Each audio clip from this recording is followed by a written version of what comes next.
Hi everybody, this is Brian here. We're going to be talking about the top 20 songs that'll make you guys feel better.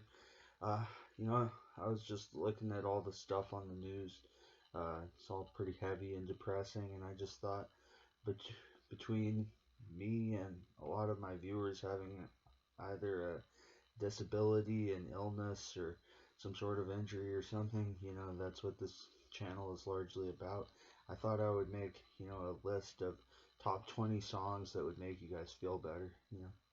Obviously it's in no order like always, and these are just things that are my opinion, of course. If I have a little bit of jaw myoclonus today, then please excuse that. I'm in pre-seizure mode, and that's why I thought that, I would actually make this video with the hat on, as kind of a show of support to everybody else who's dealing with things like I am. Okay, so let's get into it. Um, Number one on this list is going to be Drive by Incubus. And I'll tell you, of course, obviously, why I think that these songs belong here. Drive by Incubus is always a song that I always thought made me feel better because of the fact that it tells you to take the wheel and basically steer in your own life. Number two on here is going to be Metal Health by Quiet Riot. And this is a little bit more of just, it makes me feel better because I can headbang. To be completely honest, it's a pretty, you know, simple reason why this one's on here. It's not anything philosophical. Number three on here is Enjoy Yourself by Todd Snyder. This is kind of one of those strum your guitar and sing in kind of a nasally Bob Dylan type voice type artists, and Todd Snyder is one of the best of them to come about in the last couple of decades. Um, Number four on here is going to be a song called Illegal Smile by John Prine. Luckily, it's not illegal anymore, and actually, I live in a town named after it, so that's pretty cool. But anyways, Illegal Smile was always a song that made me, feel happy, and it's of course a fun song to smoke to. Number five on here is going to be the song "If Today Was Your Last Day" by Nickelback. I think this song has part of it. I think that puts it on this list is actually the music video. Kind of like Michael Jackson, the music video is a big part of it, in this case. I know obviously this isn't Michael Jackson. I'm not comparing Nickelback to Michael Jackson, but If Today Was Your Last Day is really an awesome song, and I think that it makes you contemplate, just, everything.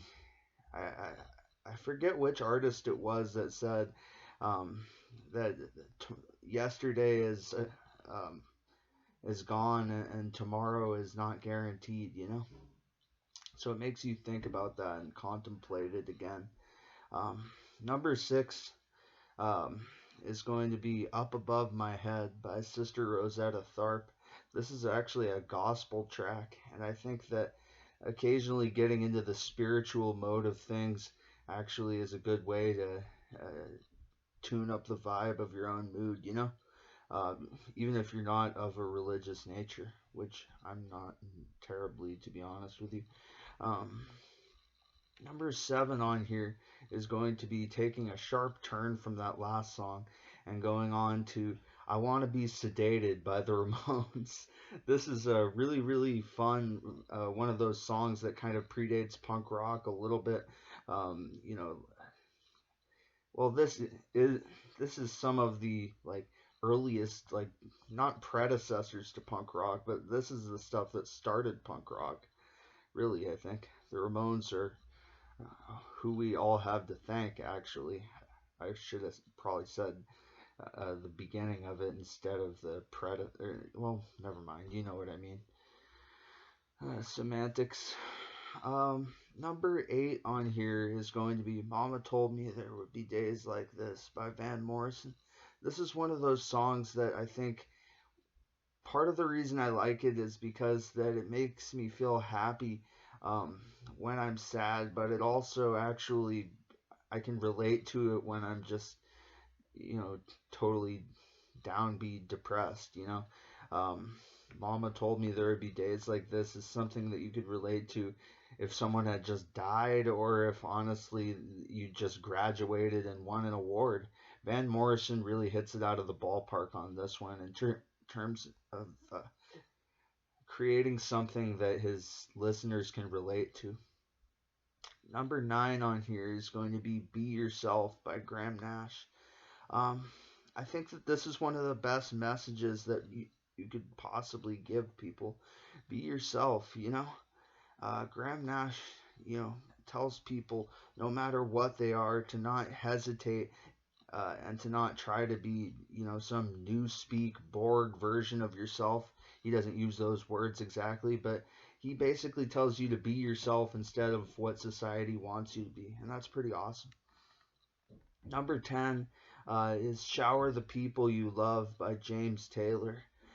James Taylor created a lot of songs that deal with the topic of love in a simplistic but direct and efficient way. You know, I think that he pretty much tells you uh, um, all you need to know about the topic in here without overcomplicating it or without making this one of those codependent melodramatic songs that are all about some person that's your ex and you're nothing until they come back. And this is all about, you know, more like one of those songs that's about family, for example. Number 11 is All of Me. You know, this song I think can also be interpreted in several different ways.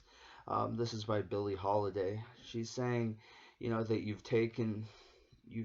taken all of me practically. Why not just literally take my arms and legs and lips? And you know, I think that this is one of those songs that, you know, if you've just fallen in love, you could relate to this song.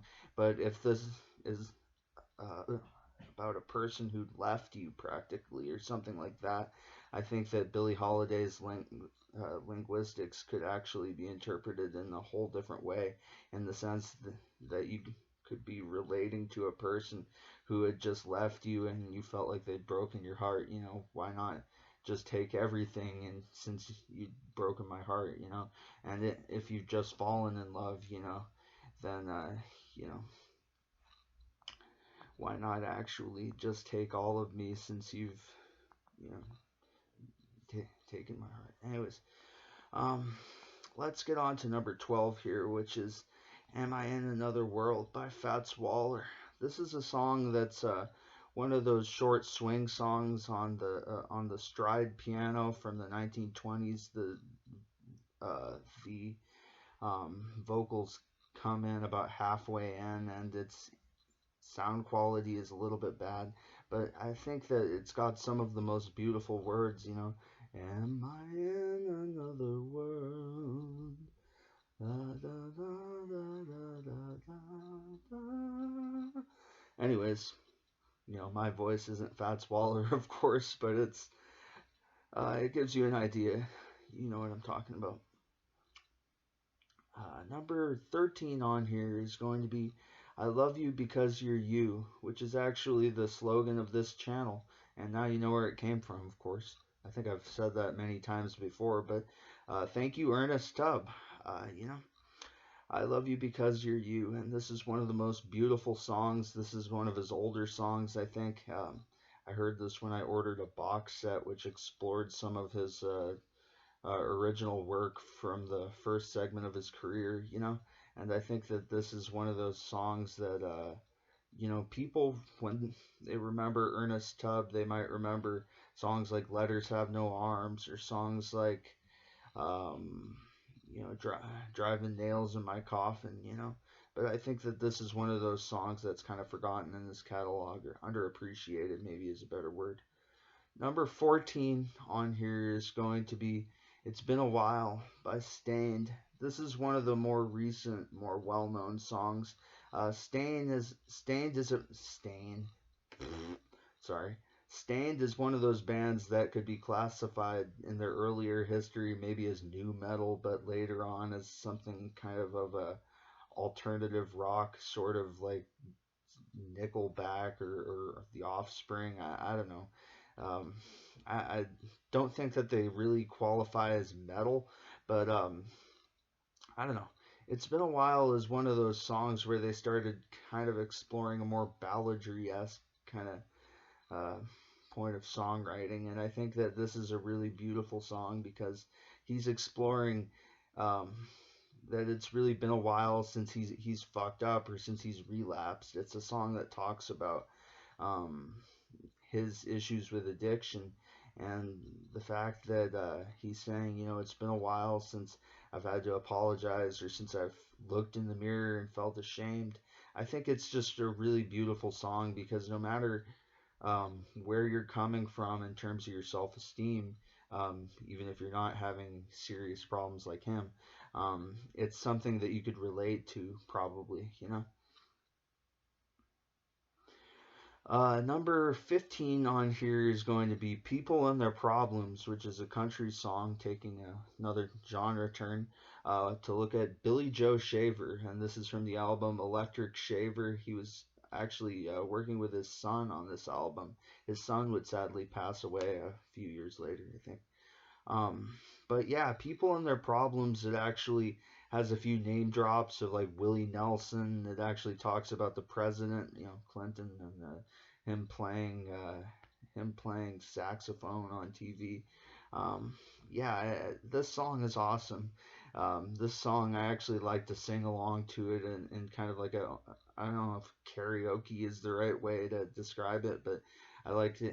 Uh, I have a singing playlist, and this is actually, I think, like the first song on there. So, Billy Joe Shaver, you know, I could probably sing the words to this song, but I won't torture you with that. Anyways, number 16 on here, um, get, actually, is going way back a couple decades before this other song that was number 15, which I'm getting everything confused now. Sorry. Number 15 was People and Their Problems, and that was from the 90s, and Billy Joe Shaver. I'm just trying to straighten my brain out. 16 is Money, which is, I think, actually a cover song, but it's the Sonics who are actually doing it here. And I think that the fact that they managed to make this into almost like a garage rock or punk rock kind of something that came out in 1962. The fact that it's not it doesn't sound at all like uh, something that's a choir or a group of guys singing in harmony together. You know, they're actually like screaming like Little Richard. This has more influence from Little Richard and from like Chuck Berry and stuff. You know, the Sonics were awesome. I wish that they'd gotten some more appreciation in their own time. You know, they're one of those bands that they got famous from like name drops later by people like Kurt Cobain saying that they were influenced when they were growing up by listening to obscure bands like the Sonics or uh, fucking the Misfits. Anyways, you know. But yeah, the Sonics definitely deserve more acknowledgement in their own time, and Money was um, just one of a number of uh, you know, like they only have like two albums, but pretty much everything on there is good. So I guess quality over quantity, you know. Number 17 on here, we're going to be going back to Stained for a second to talk about So Far Away. This is another song that's a little bit less heavy, not going into the distorted, like new metal, like electric guitar type of stuff, like that they're normally, you know, popular for. This is another one of those like acoustic songs. So Far Away, I think this is one of those songs that puts me in a better mood actually once I've actually had like a mood drop or something, you know. And this is also one of those songs where if you're actually feeling happy already, this is something that can tell you, you know, I'm so far away from, you know, that bad mood or whatever. So it's kind of one of those songs that you can approach from either direction, and it works from either direction in terms of looking at it from a song to make you feel better, you know. Number 18 on here is going to be She Left Me for Jesus, which is a song by Hayes Carll. It's a song my brother showed me. He's an artist that's similar to Todd Snyder, who I described earlier. This song is about him talking about the speaker in the song who's singing. He's like a alcoholic, and he's talking about his girlfriend basically straightening out and leaving him, and he's not happy with how she's basically gone to a more straight edge form of life, and he's basically um, another song that I could really compare this to would be the Offspring song that where he's talking about, your only vice is you're too nice, and I want to see you in a vinyl suit. It kind of reminds me of that song in a way different genre, because this is obviously like an alternative country kind of. This came out in like 2009, so it's definitely not 90s punk rock kind of stuff. Anyways, so yeah, check out that song. It's pretty funny. I think that um, whether or not it offends your kind of religious views, it doesn't really do it in an aggressive way. So it's still a pretty funny song, even if you were kind of like a Christian. Um, I'd go to church weekly. Number 19 on here is The Time of the Season by the Zombies. And this is a song that just cheers me up whenever I hear it. And it's not a particularly, I guess you wouldn't say it's a cheerful song. It's more of like a song that's got kind of almost like a sexual energy to it. But whenever I hear this song, it just pretty much picks me up, and it's just kind of one of those ones, like when you listen to the Beatles and you listen to just any bass line from that band drop, you just know that your mood is about to pick up. Number 20 is going to be Under My Voodoo by Sublime, and this is a band that has a unique sound, and they, uh, I think, due to their singer's death, they ended way too soon. Sublime was really, I think, one of those bands that has one of the most unique sounds of all time. And Under My Voodoo is a song I found actually by looking for Voodoo Child by Jimi Hendrix. Um, but yeah, it's got a nice kind of like DJ segment at the end there where it kind of goes off into this dysmorphic kind of almost like acid trip kind of sound. But yeah, this is a cool song to check out too if you're looking for something, uh, um, I guess either smoke to or for something that's, um, I guess, to pick you up. It's something that's in a more abstract sense. But yeah, thank you for listening to my opinion, and I love you guys all because you're you, just like the Ernest Stubbs song. And thanks for tuning in. I'll have another video for you guys, uh, probably, I would say, in the next day or two. Um, I don't have a schedule, but um, I don't want to keep it too long. So thanks for tuning in. I love you all because you're you, and peace out.